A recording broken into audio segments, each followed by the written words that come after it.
Ich finde es hier einfach grandios. Ich finde es einfach wunderbar und kann mir schwerlich schönere Sachen vorstellen.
Guten Morgen zusammen, ich grüße euch.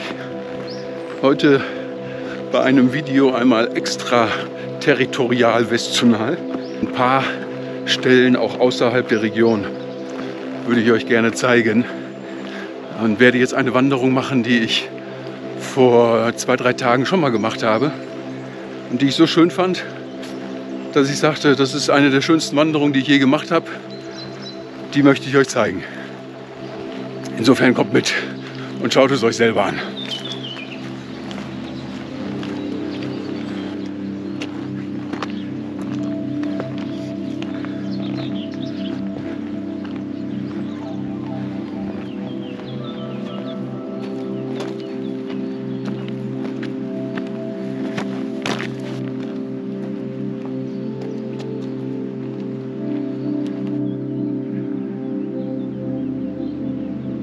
Wo bin ich denn überhaupt? Ich bin im Gran Sasso Nationalpark in der Mitte Italien. Das ist im Apenningebirge, 130 Kilometer entfernt von Rom. Ich blende mal eine Karte ein. Da konkret in Santo Stefano di Sisanio.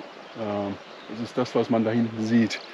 Ein kleines altes Bergdorf, hier gelegen auf 1200, 1300 Meter Höhe.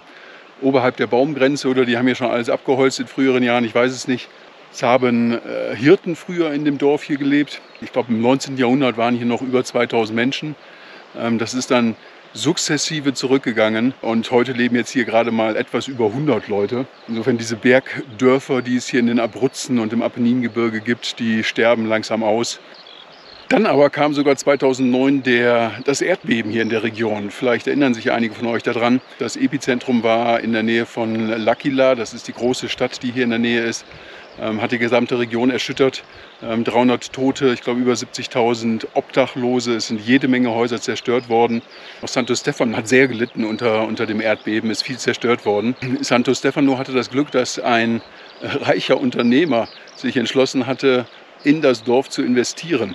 Und hat ein Drittel des Dorfes aufgekauft. Also wie gesagt, das Dorf stand sowieso schon ziemlich leer und verfiel. Nicht erst seit dem Erdbeben, sondern schon deutlich davor. Aber der Unternehmer hat dieses Dorf zum Teil wieder gekauft und dann neu aufgebaut. Und zwar im Stil, wie man früher auch da gelebt hat. Da sind zwar moderne Sanitäreinrichtungen drin, aber ansonsten ist sehr viel, was Licht, Raum und so weiter angeht, ist so belassen und aus den Materialien, die auch hier in der Region zu finden sind. Also es ist ein tolles Projekt. Ja, also Gran Sasso Nationalpark, eine Wanderung ab Santo Stefano und es geht in Richtung, muss ich mal ein bisschen drehen, in die Richtung hinter mir. Geht da jetzt erstmal wieder ein Stückchen runter. Wir sind jetzt vielleicht so, keine Ahnung, 50, 80 Höhenmeter hochgegangen. Jetzt geht es wieder runter und dann geht es wieder den Berg hoch und wir wandern zu einem Wahrzeichen der Abruzzen. Das ist eine Kirche und eine alte Festung, erzähle ich gleich noch was zu. Und es geht über diese wunderschönen, wie ich zumindest finde, Hügel mit einer Blütenpracht, die ohnegleichen ist. Ich wollte eigentlich erst da zwischen den beiden Hügeln durch. Da ist ein schmales Tal, wunderschön. Das mache ich jetzt vielleicht auf dem Rückweg, damit da ein bisschen mehr Sonne reinkommt. Insofern gehen wir jetzt auf dem Hinweg, den eigentlichen auch, hier den Bergkamm hoch. Und wenn man oben ist, dann fängt man auch an und sieht die Kirche und auch die Festung.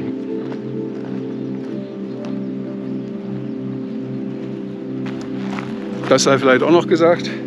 Die Wanderung hat ungefähr 500 Höhenmeter und ist ungefähr 10 Kilometer lang.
Die Kirche hier ist die Chiesa di Santa Maria della Pietà. Ich hoffe, ich habe das halbwegs richtig ausgesprochen. Die ist, wie der Name schon sagt, der Gottesmutter gewidmet. Und zwar aus Dankbarkeit der Bewohner aus der Ecke hier gegenüber Gott und der heiligen Gottesmutter, weil an dieser Stelle sollen die Einwohner eine Räuberbande, eine Bande aus Briganten besiegt haben, die aus der Nachbarregion eingewandert kamen und hier räuberten. Die haben sie hier besiegt und dann haben sie dieses wunderbare Gotteshaus an dieser abgelegenen Stelle errichtet. Eine wunderschöne kleine Kirche in einer achteckigen Form, ein Oktagon. Die Fassade, verzierte Fassade in Barock gehalten, nach Süden ausgerichtet, was ungewöhnlich ist. Die meisten Kirchenfassaden sind Richtung Westen gerichtet.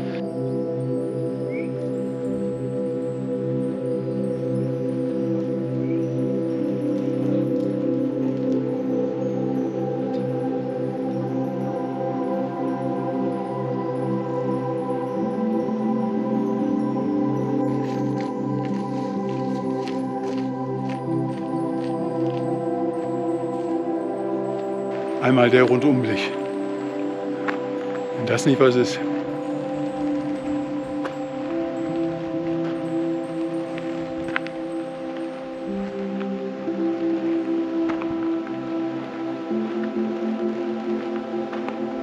Denn ich finde es hier einfach grandios. Ich finde es einfach wunderbar und kann mir schwerlich schönere Sachen vorstellen.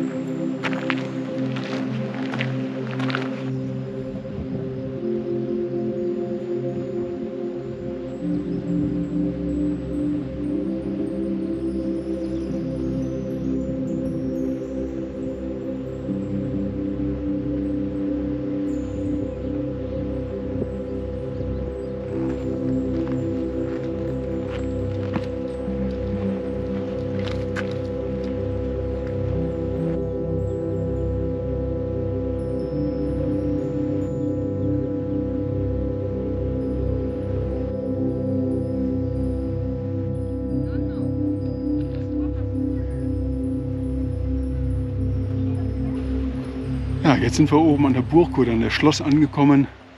Das ist die Rocca Calascio. Es gibt es schon sehr lange. Ist hier oben das Schloss, aber drumherum sind einige Festungsreste. Es gibt ein mittelalterliches Dorf, was hier unten ist. Ist schon mindestens seit dem 15. Jahrhundert, aber wahrscheinlich deutlich älter. Es gibt hier Funde, dass hier schon in prähistorischer Zeit, zur Bronzezeit schon Besiedelung war.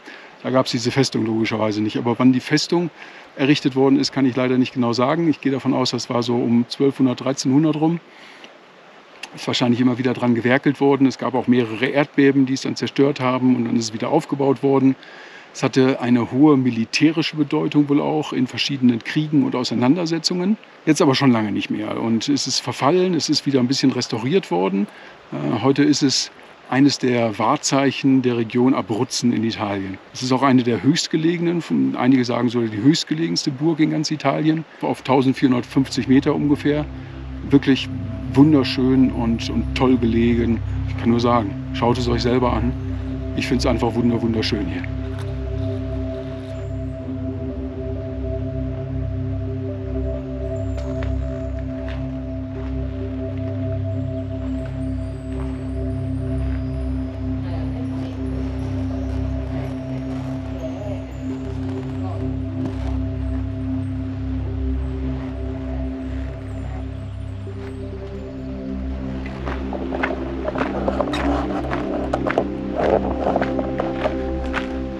So, ich mache mich jetzt allmählich auf den Rückweg. Ich hoffe, ich habe ein bisschen was von dem Zauber dieser Burg und dieser Kirche einfangen können und dieser Landschaft. Auf dem Rückweg werde ich euch noch ein paar Stellen zeigen. Es werden aber vor allen Dingen Blumen sein und schöne Landschaften. Und ja, hoffe, es hat euch gefallen. Meld mich aber nachher nochmal. Bis gleich.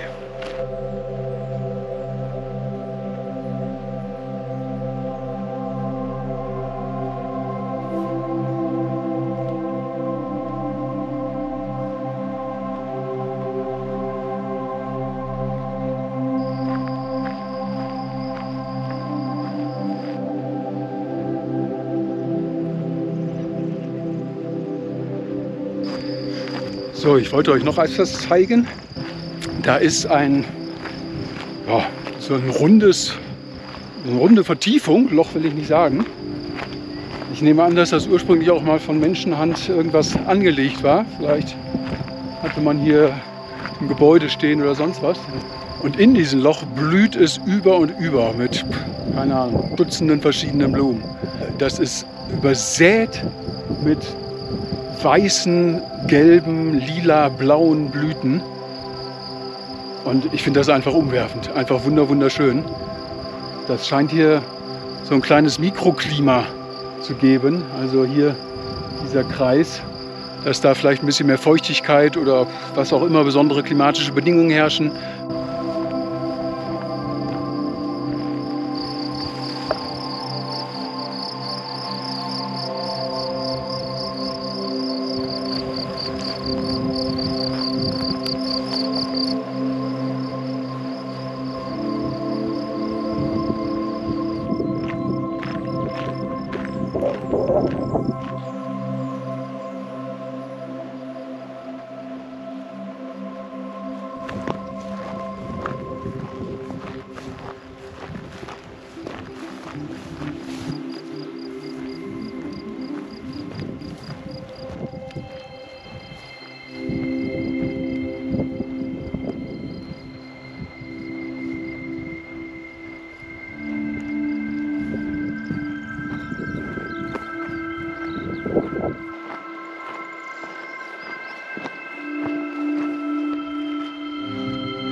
Ganz schön fix die Raupe. Ich habe mal gelernt, dass Raupen, die so kriechen, Schmetterlinge werden. Und Raupen, die diesen Buckel machen, dass das Nachtfalter werden. Ja, wenn das stimmt, dann schreibt es mir in die Kommentare. Ne, wenn es nicht stimmt, besser, dann schreibt es mir in die Kommentare. Ja. Ist vielleicht noch ein Kilometerchen zu laufen. Wenn es euch gefallen hat, lasst mir ein Like da. Ist das jetzt die schönste Wanderung der Welt? Manuel Andrak hat ja den Lisa-Pfad als die schönste Wanderung der Welt bezeichnet. Mit einer sehr schönen Beweisführung, indem er sagte, das beste Land, in dem man wandern kann, ist Deutschland. Und die beste Region, wo man wandern kann in Deutschland, ist die Eifel. Und der schönste Wanderweg der Eifel ist der Lisa-Pfad. Insofern muss der Lisa-Pfad wohl der schönste Wanderweg der Welt sein. Nun, ich würde sagen, diese Wanderung ist definitiv schöner als der Lisa-Pfad, den ich auch kenne. Der Lisa-Pfad ist auch wunderschön, aber das hier ist schöner, finde ich. Und es gibt auch in der Eifel im Übrigen andere Wanderungen, die ich sogar auch schöner finde als in dieser Pfad. Aber das ist ja immer im Auge des Betrachters. Insofern, wenn ihr Spaß daran habt, diese Wanderung mal irgendwann zu machen, dann kann ich euch nur einladen, das zu tun. Ja, das soll es gewesen sein. Wenn ihr nicht weitere so schöne Wanderungen wie diese hier verpassen wollt, dann vergesst nicht, einmal zu klicken, ein Abo dazulassen. Soll nicht die letzte schöne Wanderung gewesen sein. Und bis dahin, ein schönes Leben euch. Alles Gute. Tschüss.